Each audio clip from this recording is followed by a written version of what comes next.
Yeah. Right, this is something that we talked about before, because it's not just the transfer, I mean, it's always like the transfer station, like, because they're open on the weekends, other departments aren't. I'll tell you what, Junk's going to come in on the 4th of July. Well, that was the we question. should talk about it publicly, not, yeah. We shouldn't have a pre-discussion. But didn't we talk about this before? I thought we made that decision before, the last holiday. We just did this. If you can remember, you're better, you remember better than me. Except for finding the website. Paul said we're live. Oh, Thanks, Paul. 5 minutes. Chief, how we doing? I have to tell you, I was a little worried when I came from the planning board meeting and I saw you stopping in at the police station. I thought, oh boy, why does he need to stop at the station first? Is there...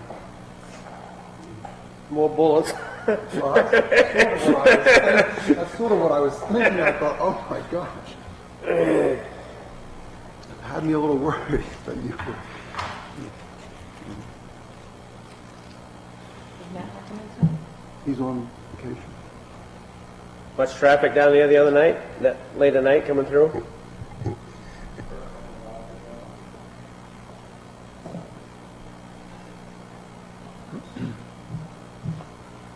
And do you have to verify to the state you're shutting it down, or you can do it by yourself? You're all set?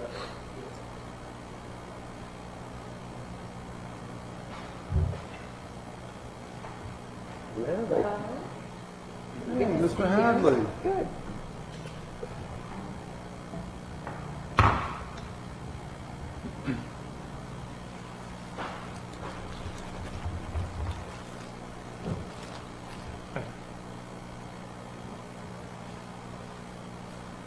You got through the planning board meeting okay, huh?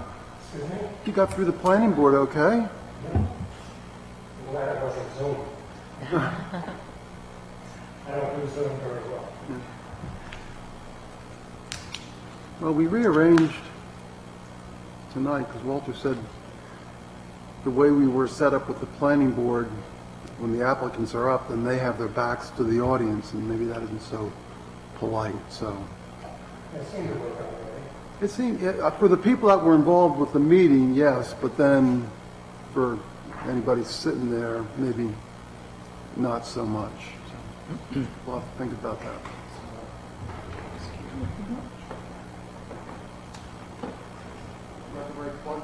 I got it. We're charged.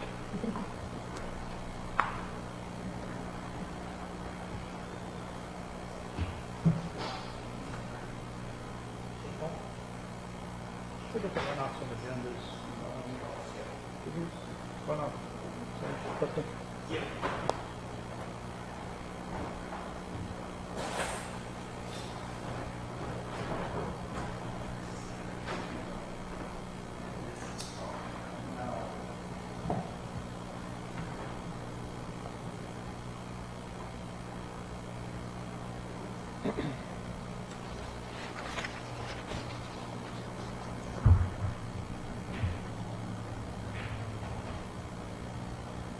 You write Charlie a nice note saying thanks. Don't go too far. Don't change your number. Phone call. Put it in fine print.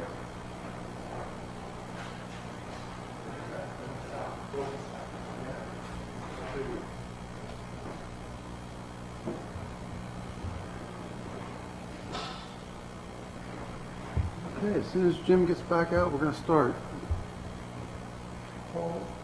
He's just running a couple of agendas here. Yep. 2 seconds.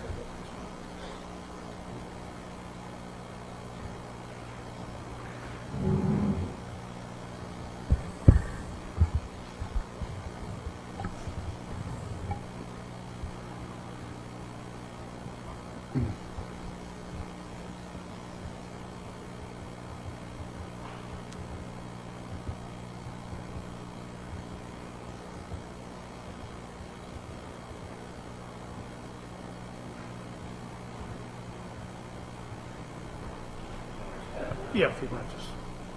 The board members have them, it's just for the guests.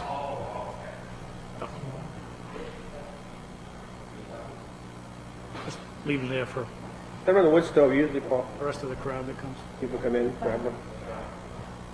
Perfect. It's not lit tonight. Thank you.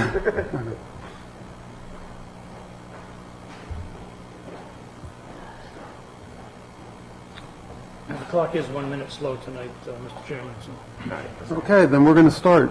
So, I'm Hal Kreider, and I'm calling the Northwood Select Board meeting to order, the June 29th meeting to order, with a roll call. Jim? Here? Beth? Here. Tim? Here? And again, Hal. Why don't we pledge the flag, please? Everybody rise. If you are able to. Pledge allegiance to the flag of the United States of America and to the republic for which it stands, one nation, under God, indivisible, with liberty and justice for all. Thank you. I'm going to start the meeting with an announcement. There was a tragic fire on Thursday at the McNally's house on Route 4. The house is a total loss, and unfortunately, Kate did not survive. Beth wrote this, and I thought it was good. It's such sad news to hear of a fire in town, but to also lose a community member, it's all too tragic. The McNallys have been upstanding members of our community for many years, longtime volunteer at the school board in the town. Kate was a school board member as well as serving on many communities for the town. The family may find comfort in knowing her time and effort she gave to our little town will not be forgotten. I'm just asking that you reach out and extend your condolences to the family. Later, the board will discuss ways that we might be able to commemorate her dedication to the town. That'll be happening later. I'd also just like to announce that we are live streaming, so if you are listening, you can go on to our website, and on the top left, just above all the select board and other committees, you'll see a link where you can go to the live streaming of our meeting. At this point, I'm going to ask the board if they would like to skip down to our presentations, which is the Lakes Region Public Access, or would you like to move to the minutes first? Citizens forum? Pardon? Oh, I'm sorry. Thank you very much. Yeah, I got a little bit. Is there anybody wants to speak for Citizens Forum? Okay. If not, now I have my question. Skip down? Okay, so we're going to move down to the Lakes Region Public Access membership presentation. Is Grace here? You may, and I guess the question would be, Walter, should Is that turned on? Check. should she sit here so she can face the camera and talk, or should she stand there and talk to us? She'll be fine. Test. Okay. Are you getting her? Can you hear me? Yep, we can. I know a little bit about mics. So hi, I am Grace McNamara from Lakes Region Public Access Television. We're located in Laconia. I was here in this room in 2019 when I came with Shane Selling to look at the setup and to actually suggest the live stream setup that you use now. So can you hear me? A little closer. Okay. Thank you. All right, great. Usually I project. I was usually thrown out of classrooms You were when I was a projecting kid. sideways. Got it. Okay. So I'm very happy to be here tonight. Walter asked me to be here, said that you had some questions maybe about membership benefits and some questions about ratings, for example. So I did submit a report. I saw in the attachments that you got that report. Right. I can go through that if you want, or I can just maybe answer some questions. You let me know. Everybody, I present to select boards, and everybody has a different way of doing it. So why don't you tell me what you'd like me to do? Well, I think we've all got it, and I think the board is generally pretty good about reading. So I think we should just open it right up for questions, if you don't mind. No. That's fine. So I'll let others go first if they'd like. Jim had a question for the last Jim, meeting, right? you had some questions from, Yeah, they were kind of answered in this. I guess the only one I didn't see answered was where you came up with the figure of $7 per person. Is that based on something specific? That's set by our Board of Directors, by a Lakes Region Public Access Television Board of Directors. They set the rate at our annual meeting. Okay, so it's just a set rate, It- not based on size of the community or anything else? No, it's $7 per every membership municipality, so it's $7 per subscriber for Laconia, it's $7 per subscriber for Northwood. Okay. So Laconia is has the most members, Northwood has the fewest members, so it's $7 across the board. When I started 6 years ago, I believe it was $5.50. But the reason it's gone up is because subscribers have gone, we only get money based on the franchise agreement per basic cable subscriber. We don't get anything from people who get their internet or telephone from Atlantic Broadband, just cable subscribers. And as I'm sure everybody knows, those numbers have gone down. So, but our expenses keep going up. It's very expensive. As I'm sure everybody knows, streaming costs are very expensive. So we've had to raise the rates in the last several years. Did that answer your question? Yeah. Okay. I mean, and you answered the other questions in there. I just wanted to know about viewership and stuff. and Yeah. You can't kind of give us that. So- I can't give it to you because Atlantic Broadband doesn't record that. They will tell you themselves they're not a network, they're just a provider. And so they could tell you, if you wanted to know how many people necessarily watched HBO, they could probably tell you that, but they can't tell you for Lakes Region Public Access or for any of the other public access stations that work with Atlantic Broadband. There's one in Wolfboro, and I'm sure they can't tell them that as well. Okay. okay, I'm going to back up just a little bit. I had a second thought, because people are watching and they may not know what all you do. Sure. So let's just start with, 3 minute, 3 or 4 minute, Sure. yeah. Okay. So, I'm I'm going to help you. Okay, The first yeah. thing that everybody should know is, as a result of your help, this current meeting is now live Yes. streaming as we meet. Yes. That was Correct. something that was new for us since we got you on board. Yes. And also you helped us with the equipment. We now Yes. have 2 sets of equipment that are fixed and 1 set that's, quote, mobile. Yes, it's mobile. I don't know if you guys have used that. I'm not sure Yes. that you've used that yet, but Yes. it's quite exciting. Live streaming is really exciting. Just so I'm sure you saw in the report, but what was happening was when I first started at LRPA, the only way that people in Northwood could watch the meetings if they weren't here physically on site, and the same was true for school board, was they watched on Channel 26. And the meetings started getting slower and slower to come to me. They were being burned on DVDs and being mailed to the station.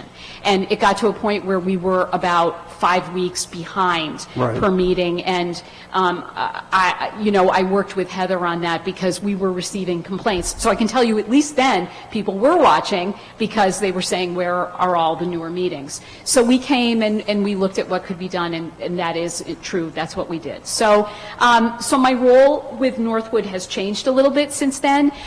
What I will do, I'll actually go home and I will log in to live stream and I will see if this meeting is over. And when the meeting is over, I go in and make sure that the meeting is correctly titled, because that's something that the staff didn't want to do when Shane installed the system in 2019. So I'll make sure that the meeting is up and has audio and is correct, and I'll title it, and then I download it and put it into our server at the station so that I can then program it on Channel 26 for the people who do choose to watch over Atlantic Broadband. And we also offer, we have a new server as of last year, and as part of that server, we have also internet simulcast streaming. So for people who don't have Atlantic Broadband, they can go on and watch over the internet if they choose to do it that way, or they can go back on lrpa.org and they can watch it anytime on video on demand. And on our video on demand, someone who may want a copy of the meeting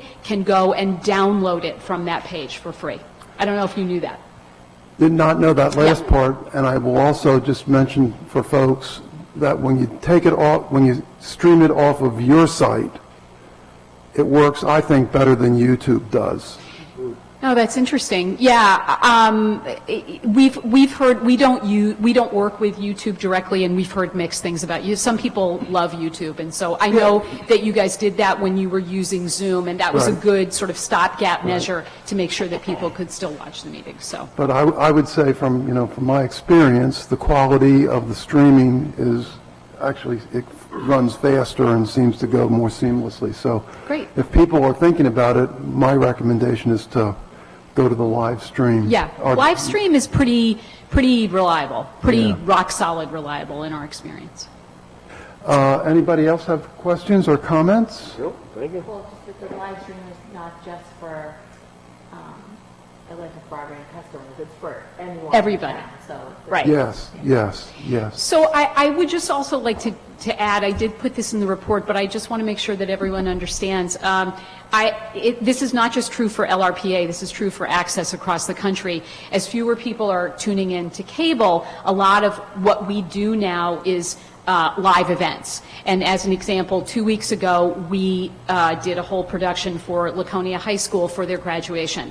So we had 3 cameras down on the field, we had audio, we had titling, we have hardware and software that will title programs the same way you would see, say, on CNN, where it'll say, Hal, and as you're speaking. And so we can do that sort of on the fly, and we do that quite often now in the field. So with enough advance notice, if that's something that you would want us to help you with, if you had some kind of an event that you really wanted professionally done, that is something that we're very happy to do, and we do for all of our municipal members now. Okay, we might take you up on that Yeah. for the deliberative session. Yeah, that's a good Talk about the idea. town and the school. I will say that when we did the town at a different location, we did use the The mobile, The school, they just somehow used what they had down there. yes. So that's something we can keep Yeah. in mind then. Or when you have your anniversary, I mean, we do a lot of parades, we do all different kinds of things, actually. So that's just something to think about. I'm sorry? How expensive would that be? Oh, that's part of your membership. As is, I believe, the training to show us how to use Yes. the mobile equipment and Correct. stuff. So if people want to do that, they need to talk to Walter, I assume? Yes. To get a sign up and sign out the equipment and stuff. Yeah. But that's readily available, so Actually, Paul, he's the tech guy. there you go. There you go. Yeah, delegate when you can. Hi, Paul.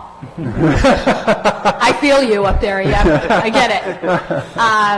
Yeah, so, I mean, if anybody has any other questions or Any other comments? questions? Nope, thank you. I saw that you had attached the membership package.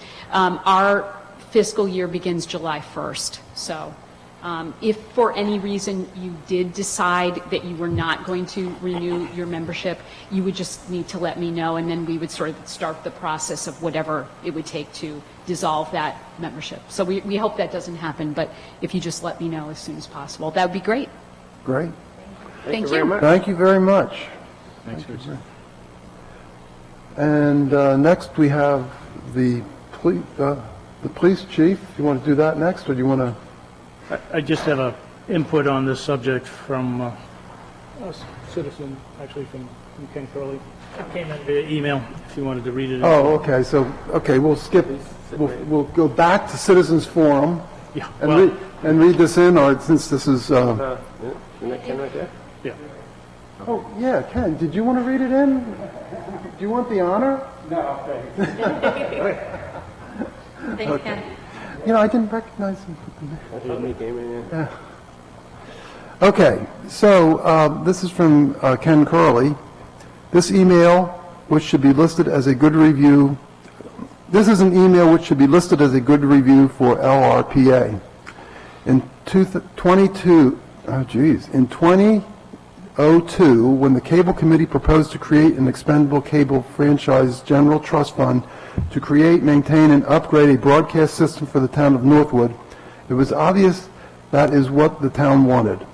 In 2004, Selectmen signed an agreement with Lakes Region Public Access to provide access to Channel 25 and 26 for the airing of our local generated program along with municipalities.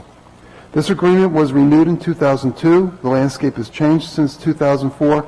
We now have streaming and internet. The town of Northwood now uses live stream to capture videos, which allows it to produce cable video, but also provides streaming. The technical support we receive from LRPA has been enormous. Gracie McNamara has been great in dealing with whatever we throw at her. Oh, she left already too. And she comes up with a solution. It is my opinion that the LRPA is the only way to go. Respectfully, Ken Curley, former cable advisor. It was good to read into the record. Thank you. You have one more question. Probably Paul can answer it. Do we own this equipment? We don't rent it, do we? We own it. We own it. We bought Okay, it. so we have, this is all our equipment now. Speak into the mic. This is all our equipment now. Yes. Yeah. Yeah, just for background, some of it we purchased with the cable funds, some of it we purchased with the sale of equipment that we no longer needed to use. So But it's ours. It's absolutely ours. Okay. Including the mobile stuff, which, again, as she said, it's a great opportunity for folks that want to use it for their events. Okay. Now do we want to move on to the chief? That's all I have.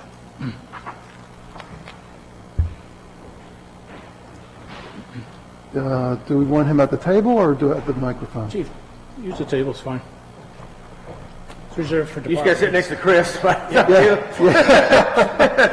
Well, not Good evening. Thank you for seeing me. At our last Police Commission meeting, we spent some time discussing staffing. Currently, right now, we have one full-time opening. We have one part-time opening as of after tomorrow. One of our officers has decided to resign/retire after 30-some-odd years. So I'll have a part-time opening as well. And also, unfortunately, one of the officers since March has been on military orders. Those orders were in effect till September. However, we met last week, and he has informed me that he has been placed he will be going overseas until May of 2022. And that's a full-time position. So right now, effectively, I have 2 open full-time positions, 1 part-time position open. And I hate using this phrase, but we're drinking out of a fire hose for the department itself. We are short-staffed. Hiring is slow and arduous at this point, to say the least. So the position for the officer that's being deployed and has been deployed, we have to hold that position, as you know. I can backfill it. That's hard to do in police work. I can't take Bob from receiving, put him in production. When Steve comes back, I move him back to production and all's well. That's not the world that we live in police work. And I can't ask another full-time certified police officer to walk away from his full-time job, come work here for a year, 11 months, and then not have a job. So one of the recommendations that I gave to the commission, and while statutorily they can do it on their own in the guise of everyone playing in the same sandbox together, we'd like to get the buy-in of the Board of Selectmen as well to hire someone full-time, whether it's a brand-new person or a transfer, to fill that deployed position. But at the end of that, when that officer comes back, to absorb that position as an 8th full-time slot. We haven't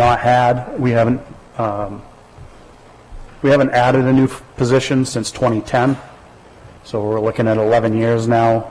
At the time, we were handling about 6,000, almost 6,600 calls a year. In 2020, in the middle of a pandemic, believe it or not, we handled over 11,000 calls for service. That's everything. That's motor vehicle stops, animal control, accidents. That's everything that we handle, that we pull a report on. So 11,000 for roughly a 7-man department is moving right along. So, you know, from 6,500 to 11,000, that's doubling our calls for service, and we haven't added in any new staff. So we did try to add one in 2016. It was voted down. So at this point, you know, I would kind of like to gauge the board's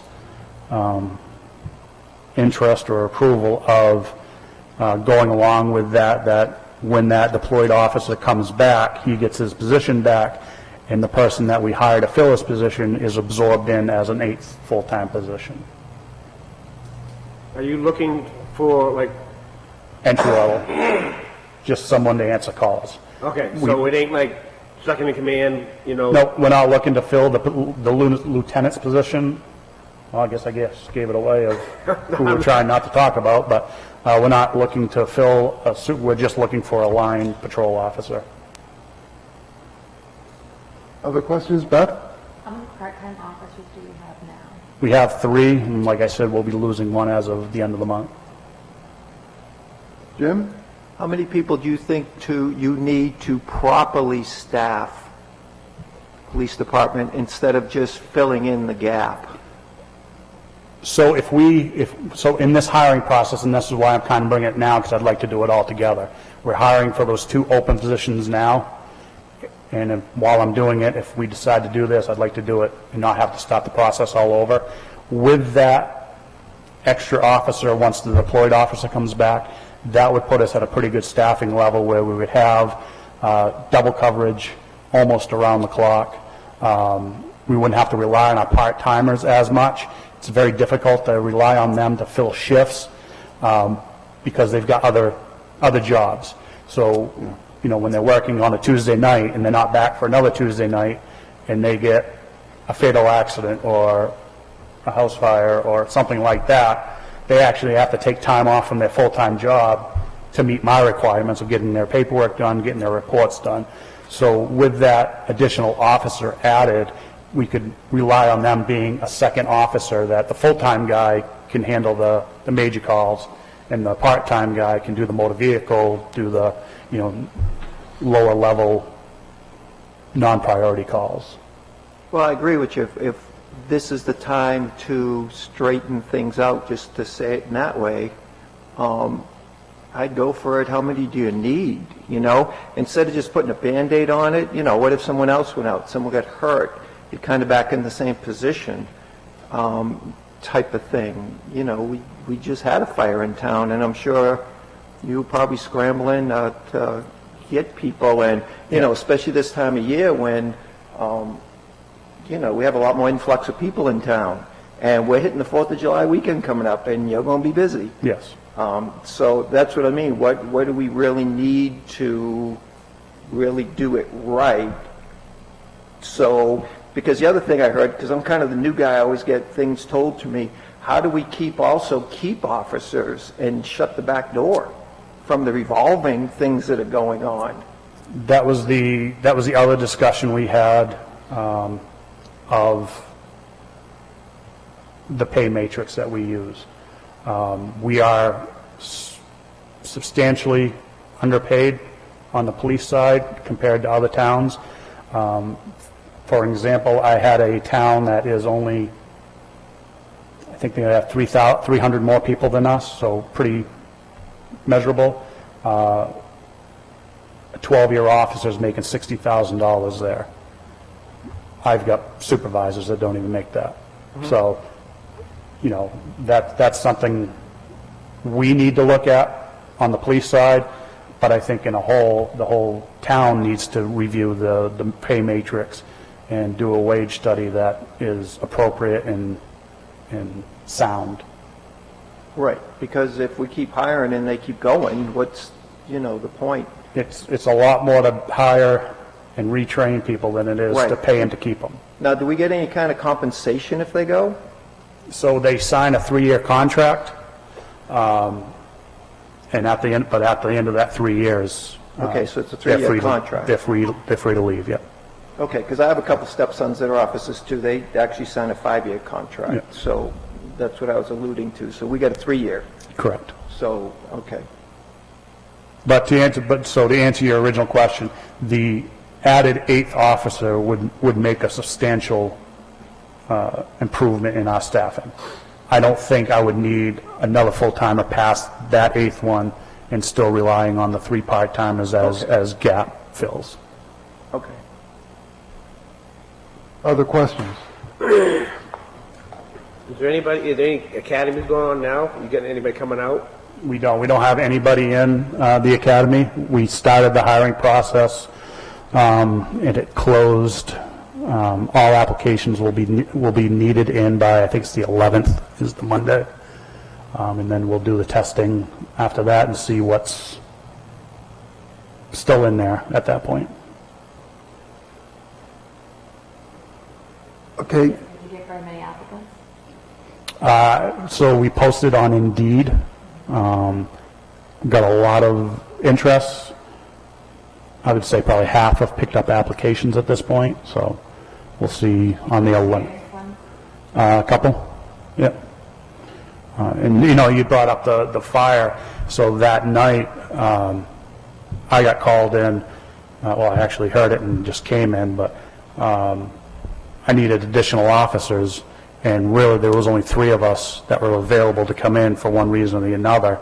One of my officers worked a 12-hour shift that day, was out at 6, was back in at 9, and I kind of had to just cut my nose off and spite in my face and send him home because he was due in again at 6 a.m. Right. to relieve. So it was, that would have been, close to a 24 to 36-hour day for him, so. Right. Yeah, that's what I mean. Can we just get to that place where that kind of doesn't happen? Yeah. Because you're right. Then if we're really stretched, he's working really hard, something happens, he's fatigued, Yeah. Type of thing. Because I think one thing, when we pay taxes, we don't have other services other than what we would deem essential services, fire, police, the transfer station, our waterways. So those are kind of priority, I would see. So when somebody sees their tax bill go up, like I just paid mine yesterday, I can say, well, yeah, we're covered. If something happens and I need to make a phone call, I'm not going to have to wait for someone to show up because they're somewhere else, or you need an ambulance, they're going to be, within there in a reasonable time or whatever. Because that fire was pretty close to my house, only like 3 houses away. So, I was out there and I could see everything going on. And it was interesting because there was no officer at my end I couldn't see where the lights were and everything. I was on the other side of that. So, but there was no one there. And then eventually someone did come, like you said, probably someone you called in because I saw them go by the house. Yeah, we had originally set up road closures at 152 and 4 and 4 and 43. But unfortunately, I had someone drive right through my fire scene because they came out of one of the side roads down there. So Right. once I got additional resources in, we did place another officer just on the east side of that fire scene to keep anybody that made it through that first closure. okay. I'm sorry for cutting you off, but I'm hearing some general consensus, so now let's work on what the answer is. Are we in general agreement that he should move forward as he recommended? Anybody disagree? Okay. Then the second part is, how do we make it be successful? You talked about the pay grades and different things like that. Do we need to do something preemptively, or do you think you're going to be okay at this point with what we have? So I think it's another discussion that I think the commission would like to have with you about increasing the pay scale. Walter, you're doing some work on the pay scale. When do you think it's appropriate to have that discussion? Well, I think the biggest challenge, as the chief knows, is that, the budget, we're still working off of a 3-year-old budget, so the time would be during, budget season when we start talking about, the 2022 budget and what we can build into that budget and hopefully get approved next spring for all the, market adjustments, which is really what's necessary. Yeah, otherwise, as Jim said, nobody's going to show up. Yeah. And that's the problem I had. I mean, I had one applicant that was halfway through the process, and he laid it on the table and said, what am I going to make?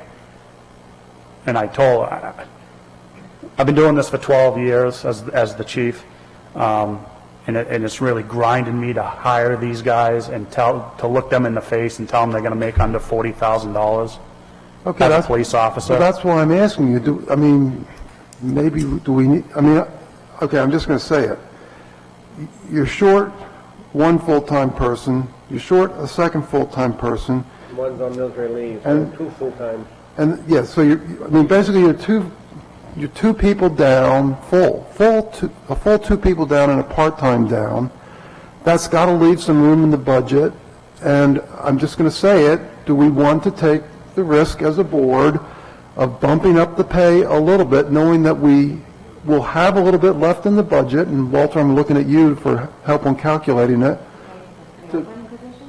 Well, no, one, to pay a little bit more for the folks we have, so we don't make the situation worse and lose some more, and do that on the hope and that we can sell the 2022 budget. And it's a risk, I'll admit it, it's a risk, but if we don't do something, I mean, we've seen this practically everywhere, where, well, I'll just say, you know, like, look at the Sunday paper today, or, well, not today, obviously the Sunday paper on Sunday. Look at what the municipalities are advertising on that section E or whatever, and he's right. I mean, we are nowhere close. I mean, I found that even here, working up in the town hall, when we've hired people that We've have had- had to give them, the new person, several $1,000s more because no one will take the job, what do we pay? so, And we're going to lose And the entire department. And unfortunately, for the existing employees, Yes. that doesn't go unnoticed. I'm sure it does not. so that's why I'm asking, you know, so I guess what I'm going to ask, Walter, is maybe if you and Cheryl could sit with the chief, do some preliminary calculations and see how much that would put us at risk. And I'll be right up front, it's a risk that we as a board take this approach. See what we can offer, and you bring your numbers and see what, you know, Yeah, what you so- think compatible or what.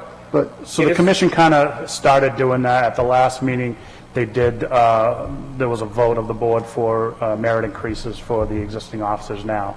And some of that discussion was moving up some of the existing officers so they're not butt right up against a hiring off, you know, I can't hire you at 40 and it's taken you 2.5 years to get to 41. Yeah, okay. So we've already done that, so I think we're comfortable right now with at least hiring people at a wage that is a little more enticing, not a lot, but it's at least Okay. not under $40,000 anymore. okay, so you think it might be tough, but we can maybe get some folks. Yeah, we're certainly not going to steal anyone away, Yeah, no. unfortunately.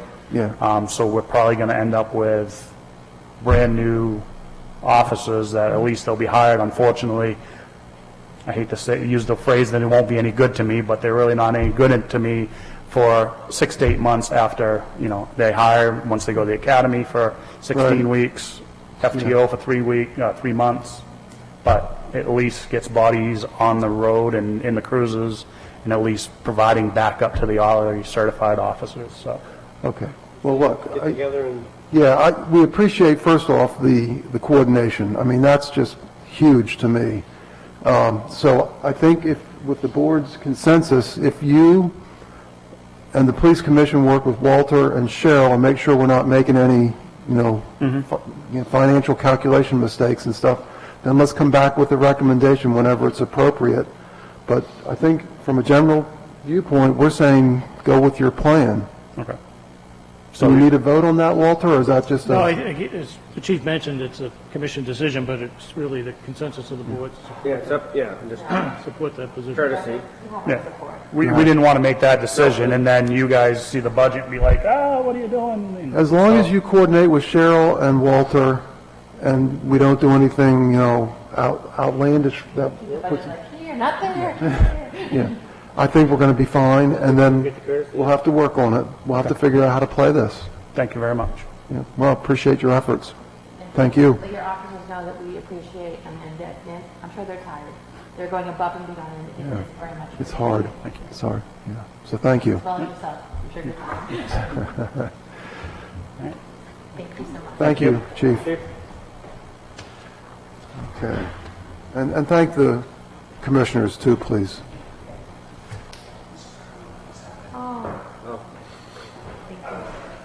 Thank you. Okay, we're going to go back to the minutes, and I believe we're caught up on everything except the June 15th. Does anybody have any edits that they would like to discuss? I think I had one that, Go ahead, Jim. on line 22, we don't do Zoom anymore, so we can probably take that out of the minute. What page? Right on the first page, Tim. Okay. Yeah, on line 22, it says via Is it, were we on Zoom on this one yet? be removed. June 15th, No, over we were here. here. Oh, yeah, we were here, yeah, good. Yeah, we were here That last. was our first, yeah, first back, okay, yeah. That's all. Yeah, okay. Well, They're out of habit. well, I have a similar one, which is on page, well, I'm not sure now, page 10 of 60. Oh, so that's on this, 10 of 60 on the packet, and that's the old packet, or 9 of 10 on this. And what I have is that we listed somebody as tax collector as opposed to town clerk, and it was in Matt's comments. So, What page? yeah, I thought it was 9 of 10. Yeah, paper 9 of 10. It was when Matt was talking. What line? School board, oh, it's starting around line 15 there. Yeah, line 17, where it says the tax collectors. Is that the official title? I mean, we should probably use whatever Marissa and Missy's official titles are. Is it? He's tax collector, deputy tax collector, is that? Missy is the deputy tax collector. Marissa is the tax collector, town clerk. Okay, so it's, let's just add / town clerk or vice versa. Anything else? If not, then I'm looking for a motion to approve the minutes with those edits. Do I have a second? Second? Second by Jim. Any further discussion? Hearing none, all those in favor? Aye. Thank you, so that's unanimous. Thank you. Okay, Walter, I guess we move on to the consent agenda. I'm going to have Walter read off the agenda, and then as in the past, if anybody wants to take any particular item off, we'll do so and handle that one separately. So Walter, why don't you go through the list for us? Okay, so the consent agenda for June 29th includes an accounts payable manifest dated June 23rd, 2021, which is batch number 17676 for $451,269.34. This manifest includes some fairly large expenditures, including a payment to Axon Enterprises for $6,867. That's for the police department's cameras. To DeCroach Prosecution Services, which is for the police department's prosecutor, for $13,500. Payment of $4,500 to the Janess Pond Shore Association for their invasive species treatment. A payment to Lane Roofing for $9,225, which is for replacing the roofs on the former DPW garage here adjacent to Town Hall and the East End Fire Station. There's a large payment for a number of payments to trust funds, which totals $347,572. Basically, all the payments associated with the town vote. That's correct, yep. And then there's abatements that were approved by the board totaling $40,355.88. And our regular payment to Waste Management for $4,019.59. Okay. So a pretty good hunk of change there. Yeah. We also have a payroll manifest dated June 30, 2021, batch number 17683, for $81,846.16. The treasurer's report through the month of May. We have administrative abatements for the Detrude Family Revocable Trust, Harry Graves, and One Sky Community Services. We have property tax exemptions, a blind exemption for Ronald LaMontagne, a veterans exemption for Brian Quinn, and a veterans exemption for Stephen Sessoms. Other items we have is a yield tax for Jeffrey Ames and an intent to cut from Brenda Gasky. Okay, are there any items on the consent agenda that anybody would like to take off the consent agenda and handle separately? If not, then I'm looking for a motion to approve the consent agenda as read. So moved. Do I have a second? Second, any discussion? Hearing none, all those in favor, please raise your hand or signal. Okay, that's unanimous. Thank you. I guess we'll move on to the TA reports and items that you have for us, Walter. Okay. So the town administrator's report for June 29th includes staffing update. Jared Shaheen has officially assumed the position of Code Enforcement and Compliance Officer as he has met the requirements of his conditional offer. Charlie Smart, interim inspector, worked his final day on June 17th. The vacant transfer station supervisor position is still open, and Chris and Jeff from the Highway Department continue to operate the facility. One regular part-time staff member is returning, actually has returned as of June 28th. The rec director has a hiring request for a summer beach attendant to be discussed in non-public session. Full-time firefighter Nick Carey, injured in the building fire on June 24th, is recovering and expected to return to duty next week. We also have some recommendations for part-time employees for the transfer station as well, to be discussed in non-public session. The American Rescue Plan update. We're still learning more information about how we can use the funding when it arrives and the reporting requirements if the funds are requested by the town. We're now able to request the funding through the state by application. I plan to have a more detailed presentation on the funds at the July 27 meeting. Building repairs and painting. Building repairs continue at the town offices section of Town Hall. The 2 decks and stairs have been removed, and a new single deck and stairs set are under construction, along with the replacement of 2 exterior doors. Actually, the deck is now completed. It was completed yesterday. I don't know if you've had a chance to take a look at it, but I think it's a very attractive addition to the building. This is outside your office, Walter? Yes, yeah, on the east end of the building, versus what was there before. If you recall, there were 2 pressure-treated staircases and so Yeah. forth that were a little scary, but Yeah. now we have a good, solid, single deck with 1 staircase going down, so it serves appropriately for egress out of the building. So, Great.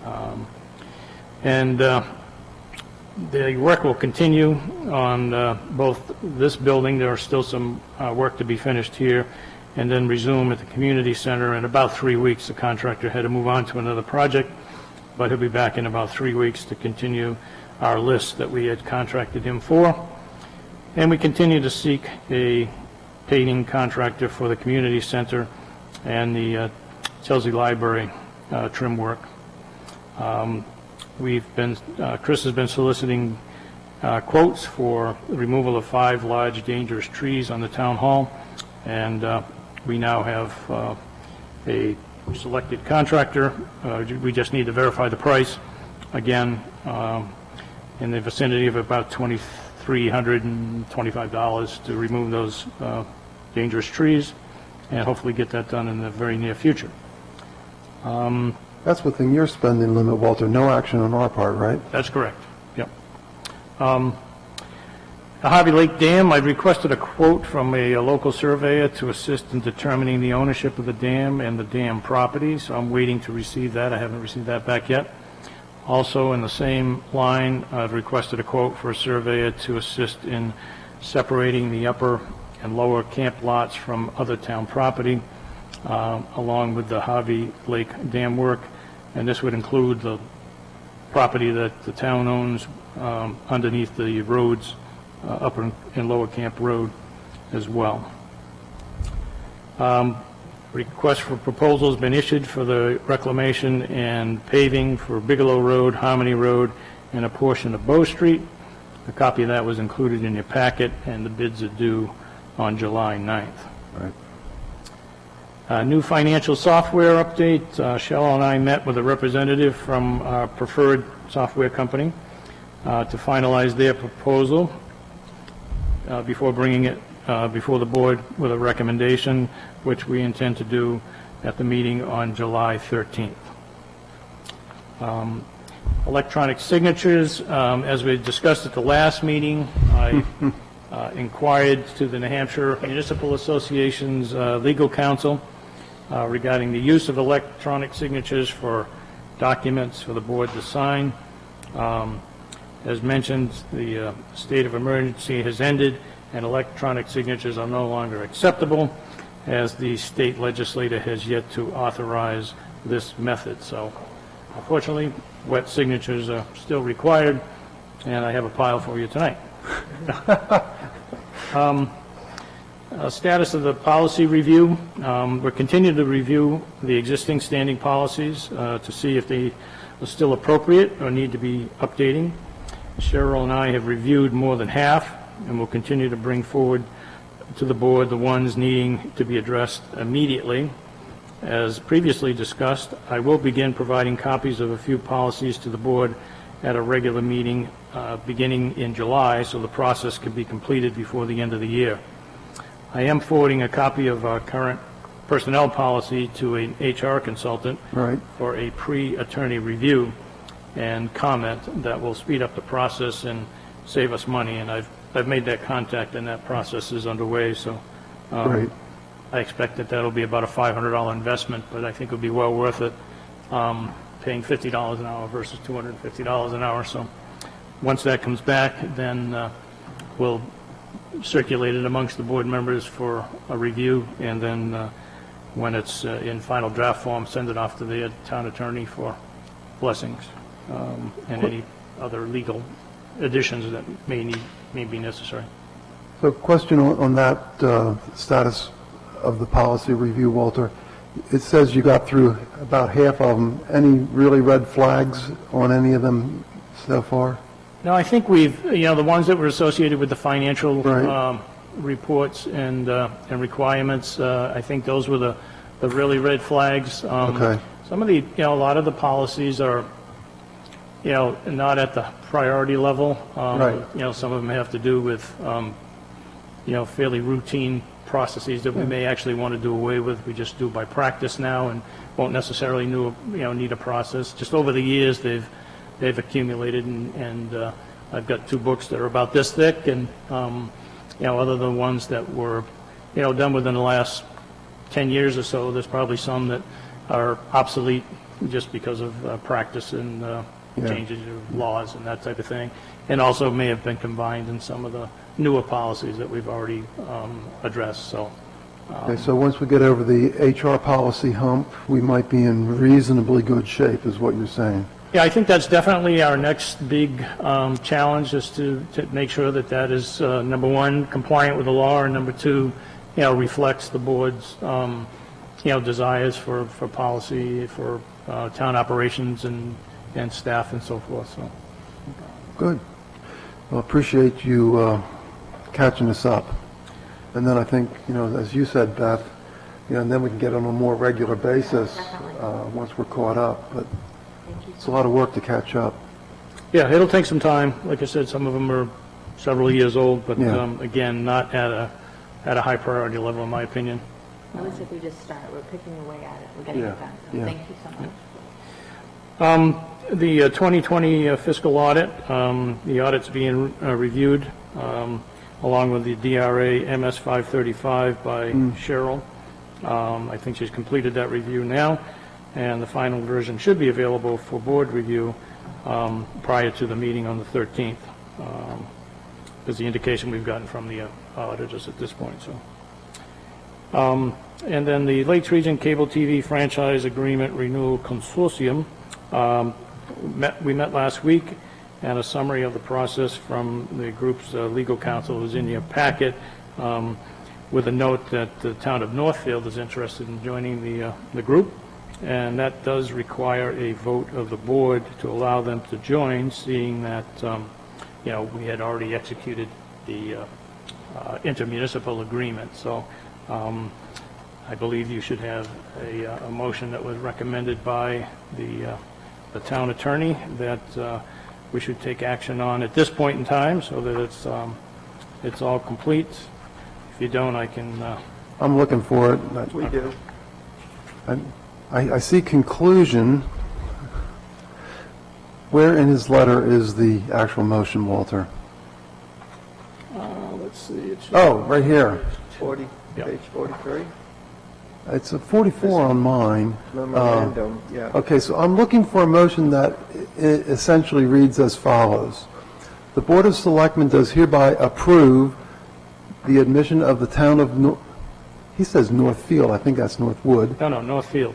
Yeah, We're already in. So Northwood want, Northwood. Oh, we're adding them in. Oh, so, sorry, Northfield to the consortium of municipalities of Alton, Belmont, Deerfield, Franklin, Guilford, Gilmanton, Laconia, New Durham, and Northwood as a member municipality pursuant to the intermunicipal agreement signed by the current member municipalities, subject to the town of Northfield executing 1, a intermunicipal agreement, and 2, an engagement letter with DTC lawyers, counsel to the consortium. Do I have a motion to that effect? So moved. Do I have a second? Second. Second, thank you. Any discussion? Hearing none, all those in favor, please show your hand. Thank you. That passes unanimously. Okay, a couple of late-breaking items I would like to address now. First of Okay. all, Chris has a request, purchase order request he would like to address with the board. Okay? Chris? Bringing in a bulk purchase order request for excavator rental for 3 weeks, totaling of $3,600. Oh, excavate. Yep. I keep thinking front-end loader backhoe, sorry. It's a small mini, or not a smaller, it's a mini excavator with a grade bucket for ditching and doing my culverts on Harmony, Bow Street and Bigelow. How many dollars? $3,600. So just over your limit, huh?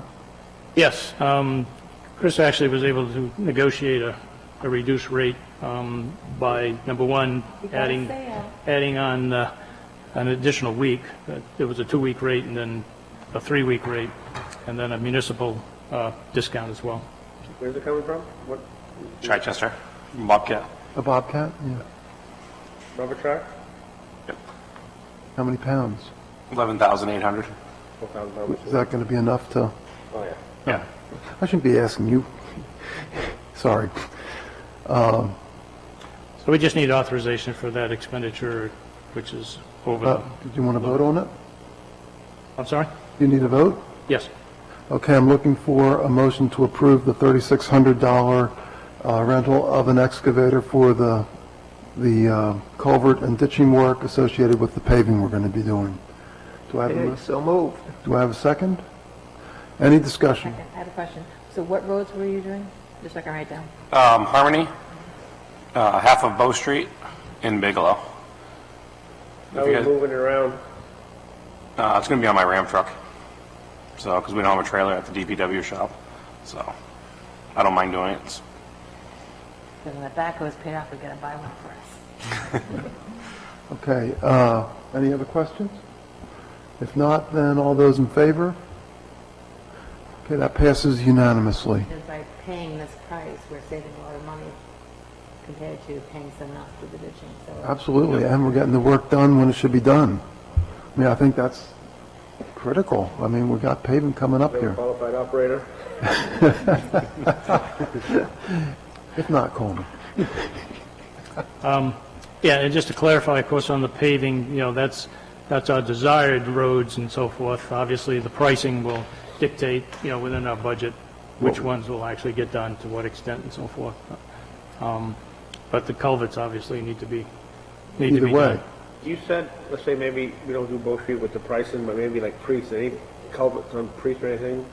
There is one on, no, there's actually not on Priest. There's one driveway culvert at Rayfield's Trucking, but Anything That's that like you think might not go and you want to go somewhere else, make sure you dig safe everything. well, yeah. Get everything at once while they're here, so. Yeah, I have 5 locations I have one location that's already in as dig safe, which is Harmony, because we already saw cut the road getting ready for preparation, and I have 5 other locations going in tomorrow, so. Just a related question, Walter. Any progress on the road analysis? Yes, as a matter of fact, I got an email this afternoon regarding setting up the kickoff meeting, which, depending on Chris's availability and Bob Strobel's availability, will be right around the 20th of July. Great. They wanted us to determine what roads we were going to do in 2021 and what we were going to do to them so that, they wouldn't have an obsolete Right. plan from day one. So that's going to be hopefully determined on the 13th, because the bids are due on the 9th, and we'll have them ready for recommendation on the 13th. And as I said, the kickoff meeting, we just got the email today to confirm a particular date and time, so, That's great, yeah. Exciting to have Yeah, yeah. a plan. that would be really good. And then the only other thing that I wanted to mention, we had started to talk about before the meeting, was to clarify the issue on the transfer station for the 4th of July. Chris wants to weigh in on that, he certainly can. As I mentioned, it was approved back in December for July 5th to be the observed day, so we have posted and had posted July 5th for the facility to be closed.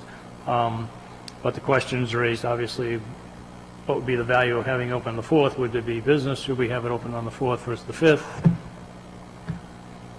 That was my question, because I had a lot of, on Monday, we had a lot of questions about that. And basically, people were saying that, the holiday actually is the 4th, which is Sunday, and they were wondering why we were open. I said, no. So can we just close both days? I mean, that's my recommendation. Along with Walter, he agreed. Yeah. And then we'll be back open for business on Wednesday. Will we be able to handle the flow on Wednesday?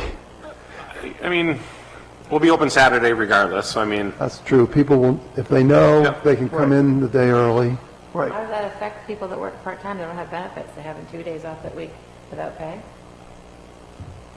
Well, they would get if they're regular part-time, they get a prorated holiday based on the number of hours. Which day will we paying them then? Good question. I know the Oh, schedule it certainly would be for Monday. was Monday the 5th, was our actual approved one from you guys. But, So they would be basically just off on Sunday. They would have a day off without pay. Or they could use the floating holiday if they wanted to substitute that. I thought we discussed this before, because this happens every time there's a holiday with a transfer station, because they are open on the weekends. Like Christmas is on there's holidays that aren't on a certain day. They're just, they're not always on a Monday. They just float around. So we talked about this before. Well, what do you remember? I remember we talked about this before. I think what we talked about was, Well, wait, well, you were here yes. for December, yeah. Yeah, I think what we ran into basically was, we had talked about, I think Christmas falls on a Saturday or something like that. No, Christmas Eve. Okay, remember Christmas Eve was the bugaboo, because Christmas Eve fell on a weekend, I believe. I think it falls on a Sunday, which is Christmas, typical. 24th was, Friday, Christmas was Saturday. Yeah, and so it was because Christmas fell on a Saturday, which is normally a day off, for regular folks. Then we had one short holiday, and so we ended up giving the floating holiday. But we're going to run into the same thing again. Okay, but I think for us, the question is, do we have the transfer station open on Saturday? Monday we're Oh, Sunday. closed, right? Monday we're open, Open, so, okay. but that's the actual holiday. I think it would make more sense to have, if the transfer station is open on an actual holiday, that should be the holiday. Because So- we're so- going to tell someone, okay, come work on Christmas, but you can have the Monday off, and that didn't make any sense. So, okay, So I'm just thinking in general, so what do you want, do the exercise for me on this one. So which day do we work then on this in I your, would say that they would have the actual holiday off, the 4th? the 4th. The Sunday. And then the next day would be, even though town hall's closed, because Yeah, I see. Tim, you want to weigh How does in? that affect Iman and the trucking and stuff? You dumped it? He actually just texted me. What, So, because I think from the sounds of it, he might be taking Monday off too. So, he's basically waiting on our decision whether he's going to work. Yeah, might we have trouble with other things on Monday also, given that that's I probably wonder if when, Turnkey's even open on Monday. That's one thing I never thought either. yeah, you might not be able to get rid of this stuff. Yeah. so if that's the case, I make then a Mondays, motion Sunday and Monday, close it. These guys have been working actually that's, extra and above and beyond, I'm with you. Give them 2 days off. days off. are you okay with that, Beth? Somebody wants, I'm not okay, I know they work. I'm just saying that's saying, okay, so this department gets 2 days off as holidays, and the other departments don't, so that's fine saying no. Yeah, okay. Because I have 3 kids in Ferris Fair. Well, Okay. I think to clarify, if we separate the fact that we're going to close the facility as one topic, and then as far as, the compensation for Sunday, that they can either, use their floating holidays if they're eligible. I mean, there's only one person working there now, except for, Chris and Jeff, which, will be under their own regular full-time benefit anyway, so, so I think that's This kind happens of, every time there's a holiday. I Yeah. think when we're doing policies or whatever, maybe make a procedure or something, we should probably look at this, because this happens every time something pops up. Okay. So, our hauler actually just texted me back and said that disposal facility is actually closed on Monday regardless. They're taking a long weekend, 3 days. Okay, so then, So, wait, if Everybody you're taking a wanted- long weekend, then you can't take it Sunday either. Saturday? no, we got plenty of room Saturday. So there's plenty of room to But I'm fit in our saying, yeah, cans. but I'm saying on Sunday, you wouldn't, if it's full, you won't be going. Sorry, say that They again? don't come emptied on Saturday, do they? When do- No, we don't take out until Iman hauls out Tuesday. Monday morning, so either way, they're close. Monday morning if we're full, or Tuesday is when we haul out. Okay. So even if we fill up on Saturday, which is highly unlikely, Okay, we'll still be good for opening on Wednesday. sounds good to me. Okay, so, Tim, you want to make a motion to be closed Saturday and Sunday? Sunday and Monday. Jesus, sorry, I apologize for mixing that up. Okay, you make the motion. I'm not going to try, you already did. So would You we, did. would we have different hours then on Saturday and Wednesday? To make it, because now you're taking 2 days away from people in town, so would, I mean, we can, What are the hours for Saturday we're open 8 to 3 anyways, and then Wednesday is 1 to 7. So usually we open the gates at, 12:15, 12:30 anyways for the early birds. So, I mean, if needs be, I can always open a couple hours early. It's not a big deal. do we want to do that or not? I'll make the motion for Sunday and Monday off, and Saturday hours 8 to 3, regular hours, Wednesday 11 to 7. Okay, do I have a second on that? Oh, does that work for you? Yeah, Okay, yep. 'cause you guys are working it. Yeah, because, so we have Mike is back. So we can definitely get through. Okay. Either of you want a second, or? Let's discuss it after we second it. I'll second it. Okay, now that, Is that better for the townspeople, having it open 2 hours earlier on a Wednesday versus like an hour later on a Saturday? Just asking. 6 one, half a dozen the other, I would think.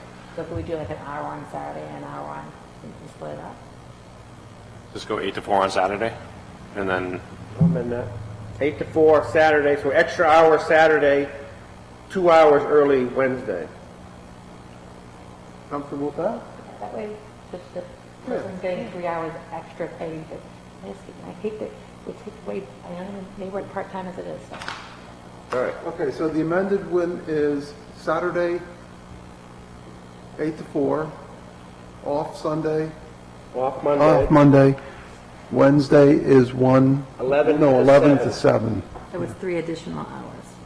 Okay, everybody comfortable with that? Where can that be posted so people can get that information? hopefully Paul could jump on that first thing tomorrow and put that on the website, along with, I can put it on the board at the transfer station. Facebook page, all that. So, because we are open tomorrow. I don't do Facebook anymore, so somebody will have to. But I think you have the town Facebook page, just so we have to get out to everybody. How about the community chat? Can you do Yeah. that? Chat. All right. Okay, we need to vote. All those in favor of that plan? Unanimous. Great. Thank you, Chris. Appreciate what you're doing. I really think we need to make a plan. Well, I'm anxious to see now what the personnel policy says now. No, not now, but when Walter gets done with it, I should say. Because you're right, it comes up frequently enough that we always trip up, we always spend time on it, and if Walter can write something intelligent into it, Well, because eventually their flex days are going to be used, and I don't want a part-time employee to, if they're depending on getting 12 hours pay every week, and then all of a sudden not to get it. I think it's a valid point, and that he can take that into consideration when he factors in the plan, or the policy. Okay, Walter, was there anything else? No, that's all I have. Thank you. Okay, great. Okay, then we're going to, Chris, is there anything, no, is there anything for Chris later? We've got some non-public stuff, right? Hiring? Okay, all right. Yeah, I'll take care of that. Okay. Okay, I just hate to make him wait, because he does work yeah, beyond the hours. yeah. He knows he's free to go. All right. Okay, good, good. Okay, then, I guess the municipal agreement for Lakes Region Public Access is up next. You want to set for mowing? Oh, actually, yeah, you know, do we want Chris here for the mowing contract? Oh, yeah, we can. Where's that on our list? I have his input, but it's up to him. Okay, then it's, okay, let's move on, and then Chris is here for it, and he gets to live in the moment, so to speak. We're moving on to review for action, roadside mowing proposal. We had 3 proposals. They're fairly close. How do folks feel about them? Oh, Walter, do you want to talk to us first about it, please? Yeah, I think, you know, obviously I provided you with the 3 proposals and a bid tabulation sheet. Yep. We had Summit Contracting and Property bid $5,500 for 2021 and 2022. Telco Enterprises, for 2021, they bid $5,800 and $6,000 for 2022.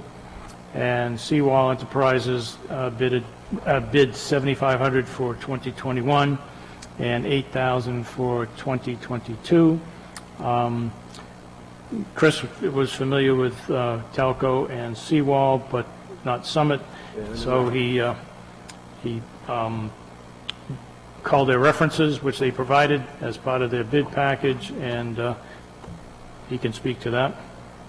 So I did call all 3 applicants as referrals, and from what I gather, they've been nothing but, hands down, one of the best companies I've ever dealt with.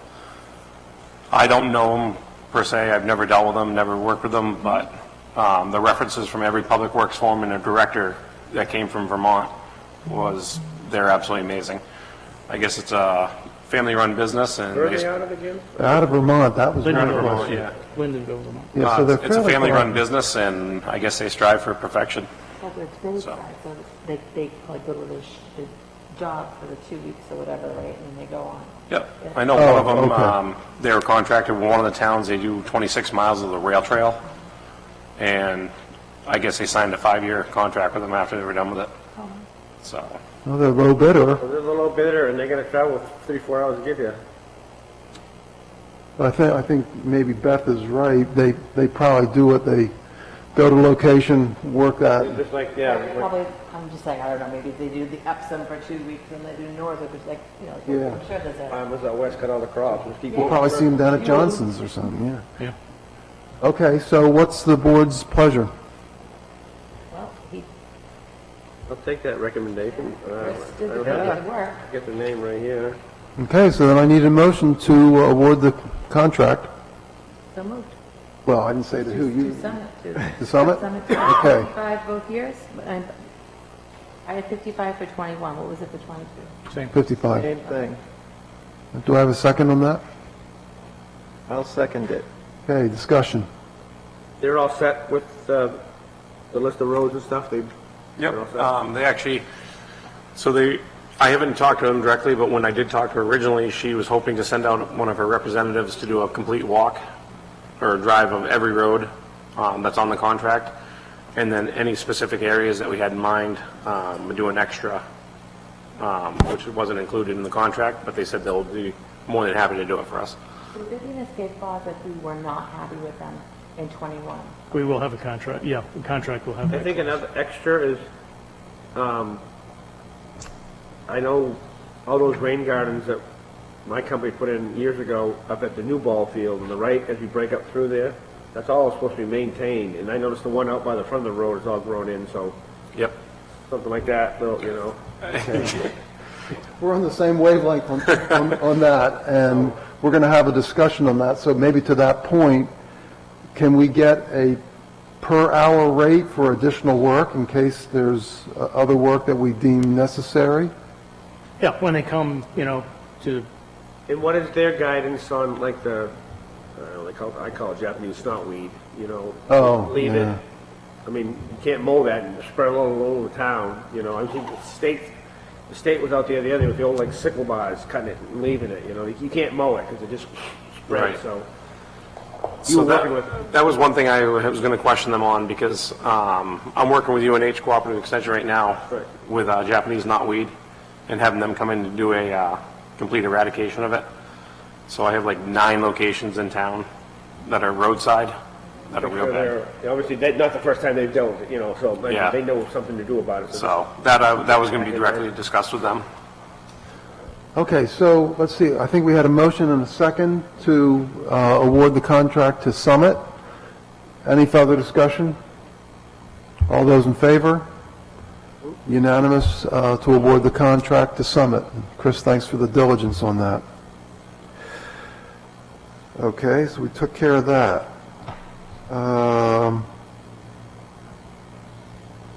Do we want to move back now to the Lakes Region Public Access Agreement? Is that up next, Walter? yes. Okay, so this is basically, we had this up for discussion last meeting. We had questions, and Walter brought in the expert. Also, we got a report. Are there any further questions for Walter regarding this agreement? If not, then I'm looking for a motion to Thanks, Chris. to enter into this agreement as proposed, And could you authorize me to sign it, please? and authorize Walter to sign it. So move. We have a second? Second? Second, and now discussion. You're all set, anything else, you good? Yes. Yeah. I think that we probably should take advantage of them coming out. I mean, maybe yeah. for the playground dedication or the ribbon cutting, something I mean, if they like come that. out and they can help us, like, live stream, like, live events, I mean, like, even, like, the rec guy could film Oh, the yeah. people, or like Glenn had an open house at the police station, or anything. It's not hard to Anything like do. that, the mobile cameras, and they can put stuff, you know, and we don't, it's all part of our package, it's us. And we talked about this before when we eliminated that position about doing that, like going to the Bean Hall Bash, going to, the kids' plays at the school. So Yeah. I don't want that to be forgotten. I think we need to, some people can't leave their house, so Right. they should see what's happening in town. Well, and, like somebody said, the rec, has a lot of stuff going on. Even if it's not live streamed, Tim, that there's a little card inside. Okay. So they can film it and then get it uploaded. So, because I think to live stream it, you also need a fairly fast Oh, that's right, yeah. Yeah, internet right. connection. So, but I know that somebody here has already at least once or twice taken it out, got a video, and then they uploaded it. So, I guess we start with the rec, and if there's other folks, but, let's also see who else wants to get trained on it, because it's, The parade we do every year, it's yeah, 15 minutes. I mean, Yeah. we could walk down Yeah. on the camera too. I mean, it's not. that's true. Yeah. You don't need much instruction. It's And it's real getting quick. information out to the community. Yep. That can be part of our outreach then. Okay. Yep. So, sounds like we're pretty much in consensus on this. All those in favor of the agreement? Jim, you're against? Mm-hmm. Okay. So that's 3-1. Discuss why though, or just, No, I just don't feel the value is there for what we get, the benefit of the money we're putting out and the return, that's all. that's why I want to use it more. Yeah. Yeah, it's, We do, yeah. No, I agree, yeah. Okay. That's fine. Okay, so that's that one.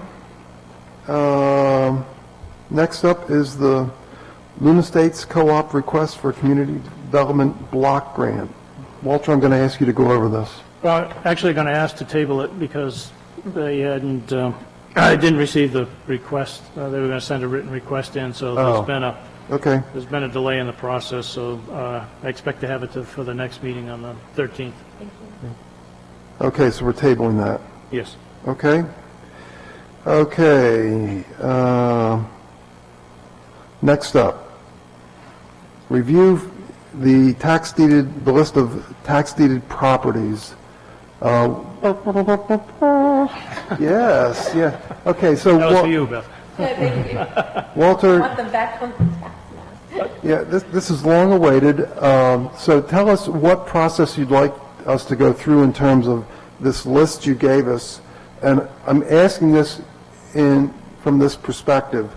I went down through every single one of them, using our assessing data online, and I also drove out to a few of them, but just going down through them, looking them up one by one on the assessing took well over an hour, if not closer to 2. I'm sort of hoping that you weren't expecting us to do that kind of exercise tonight. I will tell you what I was expecting. Thank you. So, yeah, no, the intent was to really, this is the first blush, this is a list that I put together. It's not complete, there's still several other properties that are not included in here that we need to do a little more research on. For instance, the ones in the Lucas Pond area that, are going to need some help from our surveyor when we're able to contract our survey and so forth. But, this list was formulated from the records that we have on the tax-owned property, either tax deeded or properties that the town has come to acquire for different reasons, sometimes because of a mapping change or, there's an owner unknown situation or something like that. So, but what I would like to do is to obviously go through the list, have the board go through the list between now and the next meeting, and either, comment on ones that they recommend we should retain for either recreational or conservation purposes. Obviously, there's some that have already been recommended for retainment by the Conservation Commission, which are noted in the comments section. And then hopefully later on in non-public session, we can talk about how the board would like to establish the minimum bid values so that when we're ready to review these on the 13th, we can have the minimum bid process determined, we can have the minimum bids, and then we'd be able to move forward on the 13th with determining how we're going to approach the actual sale itself. So that was what I was recommending as far as the process is concerned. And then, as we had talked about before, we would also reach out to abutters and see if they are substandard lots. We would ask the abutters to see if they were interested in purchasing under the condition of merging them with their existing lots and so forth. So, but that was really what I was, hoping to get accomplished as a first step in the process.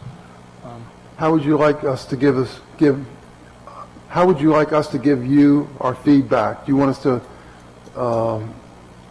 just list down our comments, or do you want to send us the spreadsheet and we'll put our comments in, or? It would be probably better to keep it separate from the spreadsheet that I have, because this is going to become kind of my master working list. Okay, But so just send individual comments on lot and map? yeah, only Okay. on the lots that you think we ought to retain, obviously. Okay, I got a question. go ahead, How Jim. where do you find the map and the lot? Because I tried to look up the one on Maston Road, seeing I live next to it, and I couldn't find it. I don't know what piece of property it was talking about, so where can I go to at least research what that piece of property actually is? It's on the assessing. On our website, the assessing? Yeah. Yes. Okay, I went there, but I couldn't, for some Okay. reason I couldn't find it. Well, you have to type in, for example, 12557. You have to type in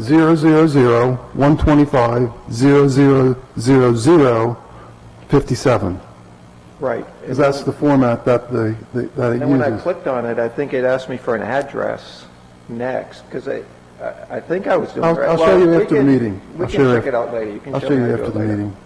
Yeah, but, I mean, that's the way I did it, and they all come up. Okay, but they actually show you where the lot actually is? yeah. Okay. Yeah, that's what I was looking for. Yeah. If anybody That else, one's very expensive. if anybody else wants to see, after the meeting, I'll show you how I did it, and, Yeah, And then- yeah, I was just trying to see where the lots because were. it's pretty quick. Okay, thank you. So I think I counted 41 here. So I appreciate this. How scary is a list after this 41? Well, as I mentioned, a lot of the remaining ones are the Lucas Pond area, and it really depends. I've got actually some additional information on that as well that I wanted to give you, so that there can be a conversation about what to do with those lots, and whether or not we want to offer them up for sale, or perhaps, consider them for add-ons to the conservation land or not. Well, I know we had, was there a letter? Someone inquired about purchasing. Remember I forwarded it to you? Yeah, I've had several. I have several people But that it was are, down by Lucas Pond. yes. It was one of That those was, school lots. that's back in the pond, so let's Heather talk to that lady, right? This was the last meeting we talked about. Yeah, I don't know. I don't know if Heather or her. Yeah. Oh, No, this is new. This is this spring. Oh. Because they wanted to purchase the land, for gardening. We don't have enough room, so. Yeah. is it on this list, Beth? No, Okay, it's well then, It's on a school lot. school lot. okay, so when we get to those, There are some people that, just because their yards are so small. right, yeah, well, that's the idea, I think.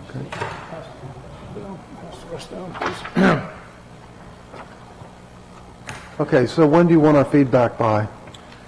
Well, so I can certainly be prepared and have the package ready for the 13th, so if I could have them by,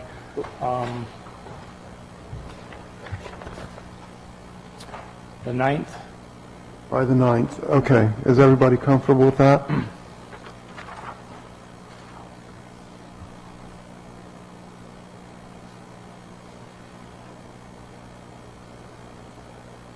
If it's circled, it already is conservation land? No, if it's circled, it's town-owned, Oh, okay. so it's a two-sided map. Is 42, because it says conservation land, is that? Yes. Okay, all right, thank you. Yeah, and that's the parcel that encompasses the roads too, so that's where we need to have the survey work done so that we can break that parcel off.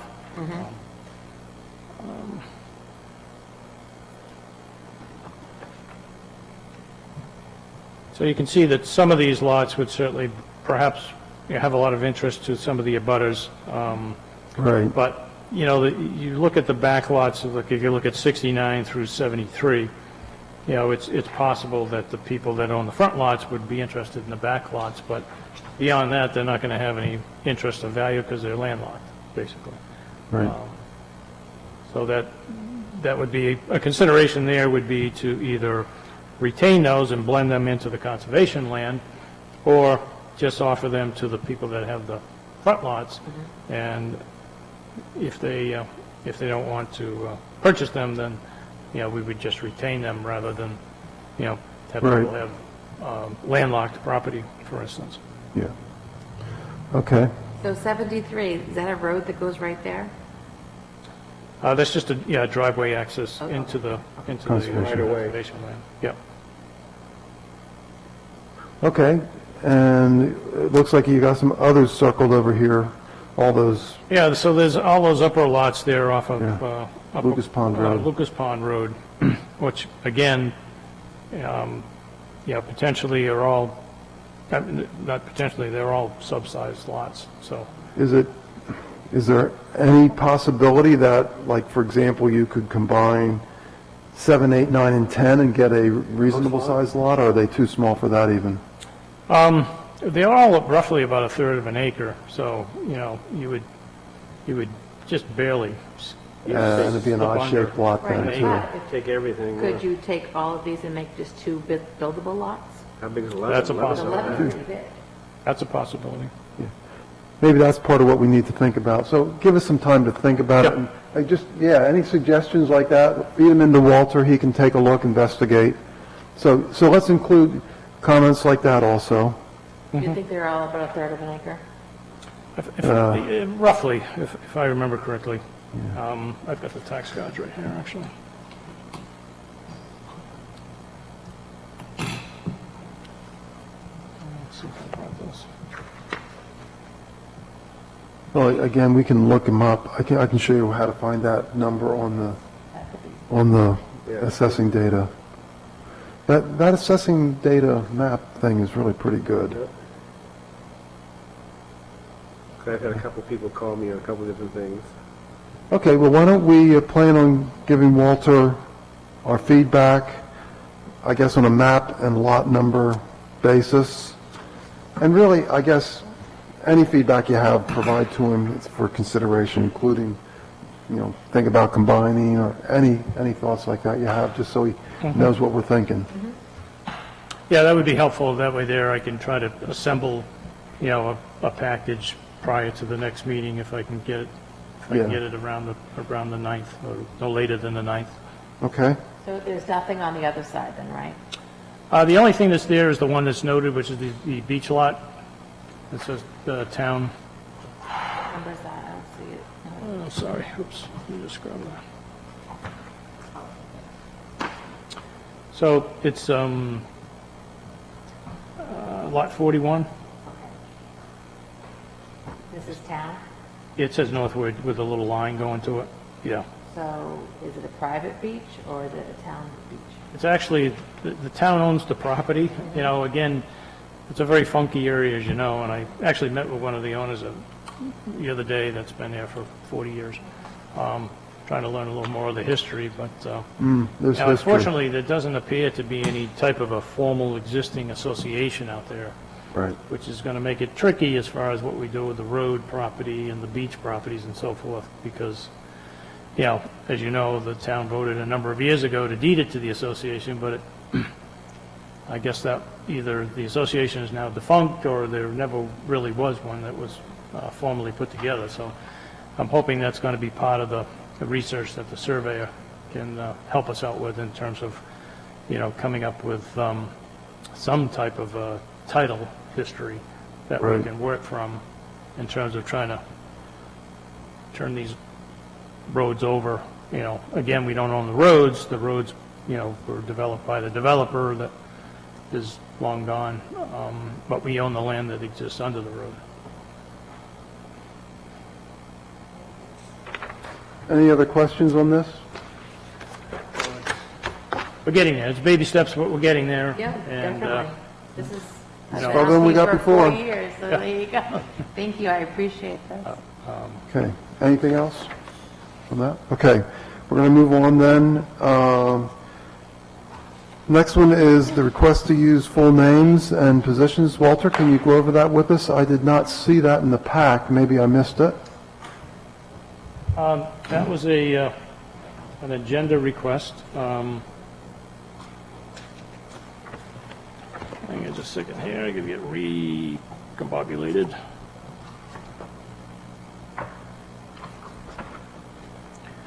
From Deborah Ward. Yes? Obviously, I do have a copy of it here somewhere, sorry.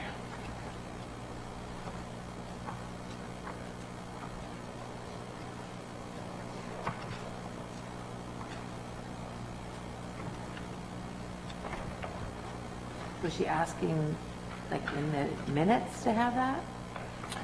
Hang on just a Or am second. I supposed to say Halkard or? No, you're supposed to say, yeah. Yeah, I'm not. What was the comment about? Well, he's going to find it here. Yeah, I'm sorry. We're on to the review for action item, request to use full names and positions. We got some, we got batting out of order here. I'll tell you what, Thanks for joining us. Kim, did you want to, oh, just want to observe us for it in action? Okay. No, I apologize, I do have them. But, Is it in the let me look at my packet? agenda file. No, I don't. No, I didn't see anything in the Okay. packet. I'm sorry. Yeah, I do No, I it. just added Okay. it. Okay, here we go. Yeah, so basically, so the request is, actually have two requests that were mentioned here. Request that the use of first names for those outside of the BOS not be used. Please use full names and positions so that those watching the video know who you're referring to. Okay, so, Like, we shouldn't say Walter, we should say. well, Walter, I think maybe No, falls, I just picked him because he's here. Or like Chief Glenn? Yeah. Don't say Glenn. don't say Glenn. Norfolk Police Chief? I think that's a fair request. I mean, we can introduce ourselves with our full names on a roll call vote, and then we have the signs. Have signs. So we're reasonably well identified, but I think there's a good point. You know, somebody just walking in, unless you know them by face, and as my experience says, even if you know their face, you might not know them, or vice versa. So I think that's a fair request. So I'm just going to ask the board to help me do that. So was it about people that are here at the meetings, or if we're talking, we shouldn't be talking about employees, like, No, I think it's about people that are here that Like Glenn, speak, for like instance. Chief Drolet tonight. Right. Like when Chris was sitting there, Right, we should have say who identified he him, is yeah, and his yeah. position. Yeah, I think that's a people fair watching. request. Okay. DPW foreman, you know? Yeah. yeah. And then, on the wage list, they're asking for title and position. I think you're working on that. That can be a column. Yeah, that's in the annual report. You know, obviously, we could certainly do that. I don't see anything wrong with that. We list the, Yeah, we I think, list the names now and the wages. It would just be adding the title or position. That seems fairly easy. yeah, let's just make Yeah. sure we're using the official title consistently. Like, what did you use for Chris? DPW foreman? Is that his official title? Yeah, Okay, good for you. Good for you. You're a step ahead of me, buddy. Okay. So I think we're in consensus on that, but I'm just going to ask the board's help to do it. Okay, fine. Moving on, anything on the task manager, I guess I'll just say it. I mean, just the idea that we're, doing town-owned properties and some of these other things are getting taken care of. Woo-hoo, but, impressing me, Yeah, woo-hoo. policies, Yeah. properties. yeah, okay, but does anybody want to discuss any of the priorities or their relatives' position on the task manager? or add anything else. But there are Oh, some, now what you said. Don't open that door, Walter. there are some things that are completed that will be coming off at the next meeting. I already sent you a couple emails, come on. I don't know. If I said DOT district engineer, what would you say? Okay. No show so far. So, Okay. that pole's gotta move before we pave, you know what I mean? So hopefully, Ooh, Well, that intersection that obviously won't be done. intersection's gotta be, if finished. we are gonna do the catch basin and the culvert work and the state, Yeah, it's more than likely that we won't do that section this year, obviously. Because, moving that pole is going to take an act of Congress. Yeah, Well, if it belongs to the phone company. But even getting the phone company off it, if it belonged to the power company, they would probably move it, and the phone company would be hanging there for another 2 years, unfortunately. But try and be creative on that, Walter. Yes. Okay, we're moving, I do have a question. So it's on the evaluate conditions of boat ramps. This is in process. That's I didn't the- make it big enough so I could read it, so hang on one that's the second. Harvey Lake one. It's Harvey Lake, no, it's Harvey Lake and Northwood Lake. Yeah.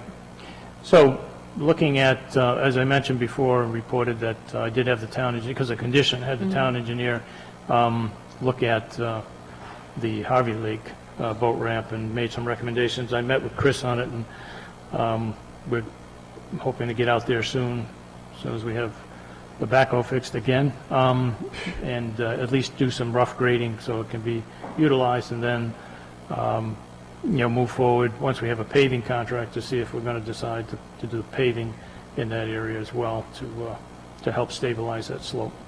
So, Well, it's as dry as it's going to get for a long time, so yeah. we can act.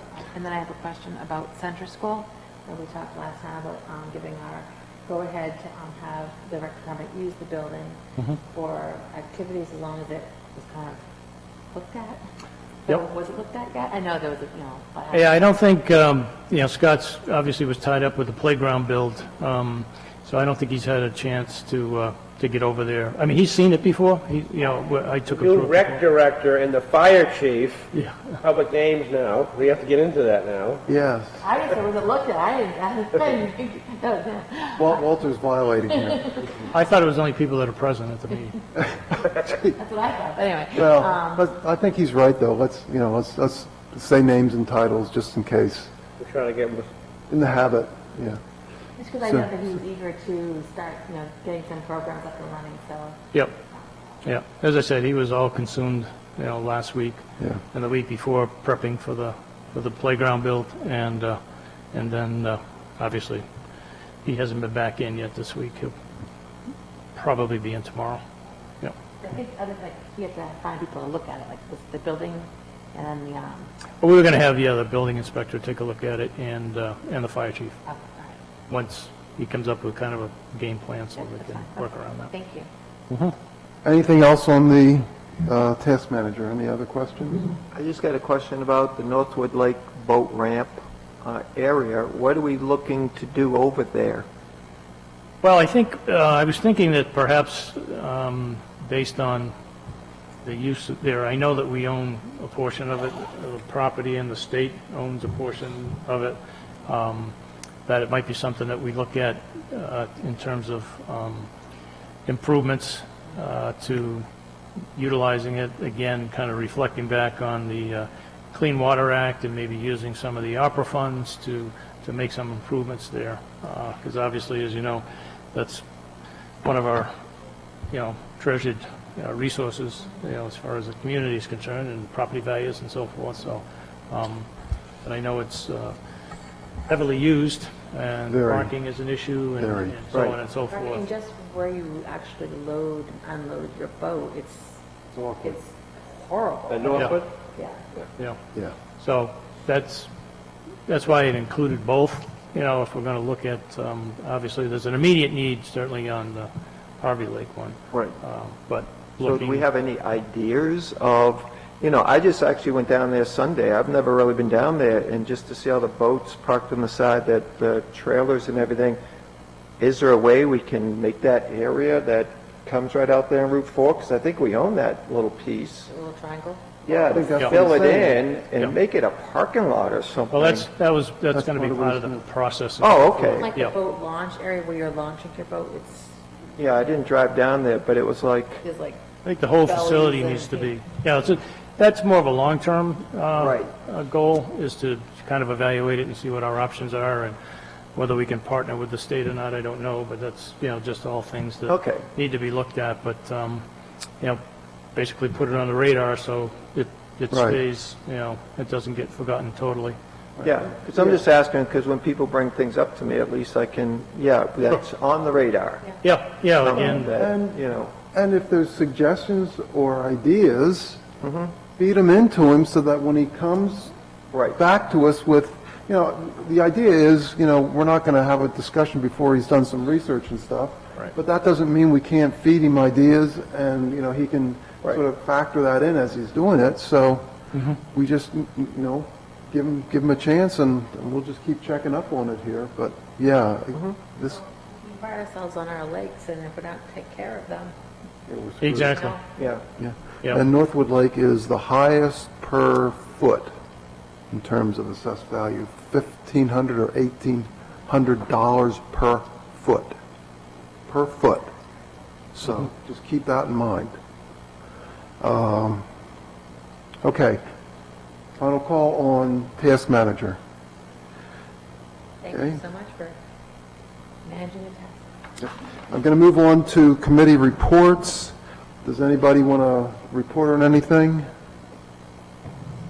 Okay, if not, then I'm just going to let you know that the planning board did meet a couple weeks ago, at this point, I guess, denied the application for Aroma Joe's, which means that it will probably go through some type of appeal, or at least maybe go to the zoning board for maybe an exemption, or possibly it could just go directly to Superior Court. If it does, there might be potentially some legal effort on our part, but to be determined. Until we see how the applicant plays it, we really are speculating, but just wanted to give you a heads up on that. Why was it denied? Two reasons primarily, but the one in particular was the traffic. As Bob Strobel summarized, it increases the traffic in that region by almost 35%, or almost a third, which is considered significant. And that intersection is at its worst category. So it's sort of like hurricanes, category 1, 2, 3, 4, 5, except they label them A, B, C, D, E, F.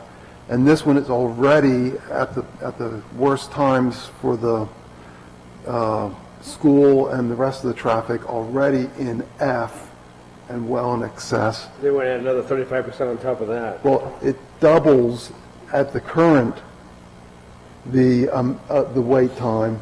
And then, there was comments, like from Betty and others, well, you got young kids that aren't as patient as maybe others, and you now take a wait time that, there was a lot of testimony that said the traffic was horrendous, and now you double it, and so that was the primary reason. And then there was some secondary reasons, including buffering the houses across, with the idea that, well, if you don't have if you have an incomplete buffer because the driveway's there, well, then they're not really buffered. So those were the two main ones that got recorded. There was other issues and concerns, but there's probably ways to work some of those out maybe, but for now, those were the two that were recorded as the primary reasons. So we'll just have to see how it plays out. The other thing that I'll mention in Matt's absence is that the playground build went really exceptionally well. I'll just say, it's unfortunate Matt isn't here to announce it, but I mean, he poured his heart and soul into that, and it was really something to watch how the community came together. I was sort of wondering how it was going to end because at noon on Saturday, we still had not touched any of the cement. And I was thinking, wow, how's this going to work? Unbelievable. The guy, Pete, that organized, was the construction manager and stuff, he got us all organized, and we did over 100 bags of concrete an hour. I mean, it was just unbelievable. That little electric one? Yeah. I mean, honestly, gosh, there was people running, throwing cement in while another person was dumping water in, and there was people with wheelbarrows waiting and stuff, and then there was people, over here. I mean, it was sort of like, you see when you're building, it's just people, like ants all over. But it's just a testimony to what you can do if the community comes together. And I'll just say, if other folks want to participate, there's 180 to 200 cubic yards of mulch coming, so there'll be an opportunity there. And then there's fence and stuff like that. And then, Tim, as you said, we need to really think about, all that brush cleanup and some of that, because we're going to start to lose some of that if we aren't careful. So Walter and Matt and I are going to take a walk up there and start looking at that. But yeah, it was really pretty nice to see, and it's amazing what the folks could do. I mean, I was just very pleased. So anyway, if you see Matt, I mean, he, like I say, he poured his heart and soul into that, as did the rec committee. I mean, there was people there. There was a couple people there that were there from the start of the day through the end of the day for all 4 days. I mean, some people really worked very hard at it. So thanks to them. So it was good. Fortunately, it was last week and not this week with the weather. It would have been bad. Really Yeah. lucky. I mean, it was already hot and dusty. You'd still be holding that first bag of cement. Yeah, Well, I got to tell you, some of the people looked pretty bad after all that dust blew yeah, around. yeah. Hard work. But anyway, it was good. So, okay, I don't see anybody here for Citizens Forum. Walter, by any chance, anything come in, email? Let me double check. Let's see. So he's looking, can I bring up about the alternate to the planning board? I'll fill that spot. Thank you. Yes, I had that on my list and I forgot to mention it. Yes. Okay. So Jim has graciously agreed to be the planning board alternate, so that fills that slot. So I think we're covered on all of them, correct? Yes. I guess the other thing related to that is I saw from Walter a note that went to the, in my case, the Conservation Commission saying, okay, how's your liaison? So I assume you're going to send out letters to the others similarly? I Already You're not done. the only one here. Yeah. well, except for Jim, because he's assuming an ex officio role. Oh, right, oh, I yeah. got mine for the zoning board. He has so- official duties in his capacity, I wasn't sure just if I like said you. it. I got mine too. Yes. Wow, okay, good. So it's really up to you, but I was thinking I might, for example, go to one of the upcoming meetings just to Yeah. make sure they knew who I was and, say if Everyone you knows who you are. count out, but, but also just to say, hey, if there's something coming up and you think I should know about it, call me in advance so I can make sure that I'm at the meeting. So, okay, if there's no other citizens forum, then what I'd like to do is take a 5-minute pause, and then we'll go right into non-public. Everybody okay with that? Okay, great. Thank you.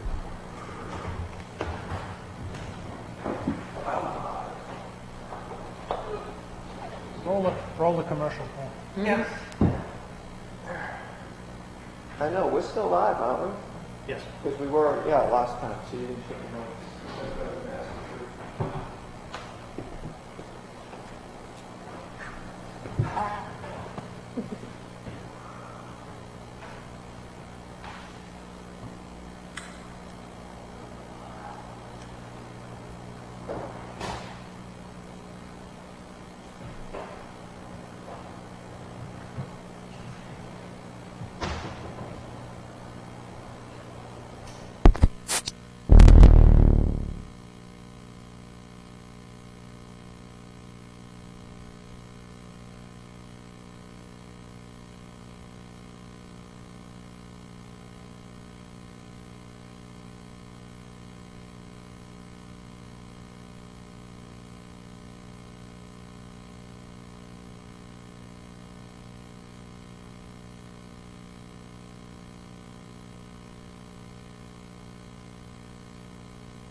Come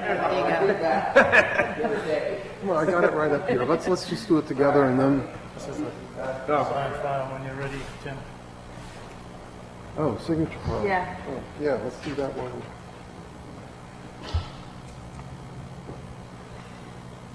Is payroll in there as well? Or is that? Yes. Are we signing on the, oh, there's no line, right? Are we, that's just Hal or everybody? Just everybody that wants to sign can just sign underneath. I think Jim said he might not be comfortable signing. Oh, that one, yeah, I don't know, I might have to come back to that one. Wait, is there two of them? They're the same thing? Let me see. Oh, no, this one here actually replaced.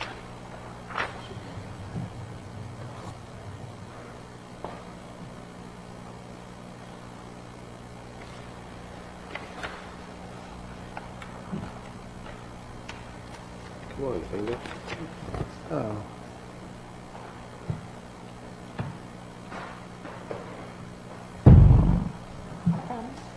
So this is, Yeah, I couldn't pull that up.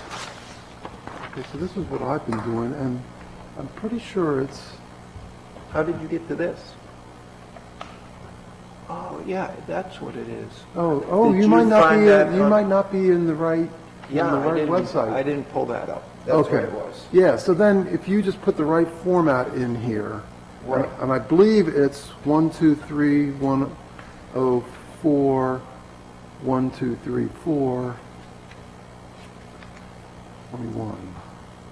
Yeah. Right, So, and then it tells you. and then, so then you can look and you can, you know, like, so right there, that's Blaisdell Road. So Mm-hmm. then you can click on that and it shows you where it is. Okay. Well, it's just that I have another app that, Oh, no, you need to, no, I know, but I have one that I use for like metal detecting, tells you what's Oh. property, what's public property, Oh. what other things. So when I saw the one near my house, I'm like, okay, let me just look on that map. Right, And I right. couldn't find where the lot was, except Yeah. one way down by Lucas Pond. It so, was like, you're going to send him the link to this? yeah, see, here it is. Thank you. Yeah. And then once you do that and you get the right form, and if you can't get the right format, type in your name, get your lot, and then it'll show you. Then I'll see the format. Okay, cool. Okay. So I'm looking for a motion to go into non-public. This would be for hiring. Oh, son of a gun. And what else, Walter? You gotta print and sign, uh-oh, I did all these wrong. That's okay. I do them all. That way Right. too. So this is for hiring. Hiring, so that's B. Yep. And it's for E, which is to discuss a settlement of a abatement case in Superior Court. And the other one is A, which is Personnel discipline, discipline and compensation. compensation. Topic is compensation. Okay, do I have a motion that, to go into non-public for 91A, A, C, and E? Do I have a second on that? It should be A, B, and E. Oh, it says Oh. seat on the agenda as well. I, So I'm sorry, A, B, and E. Yep. Sorry, yes, I misread my notes here. Okay. Yep, A, B, and So E. moved for A, B, and E. Thank you, Beth. Do I have a second? Sure. Thank you. Okay, roll call vote. Tim? Yes. Jim? Here. Yes. Yes. Beth? And Hal is yes. Okay, so now we're in non-public. Paul, shut off the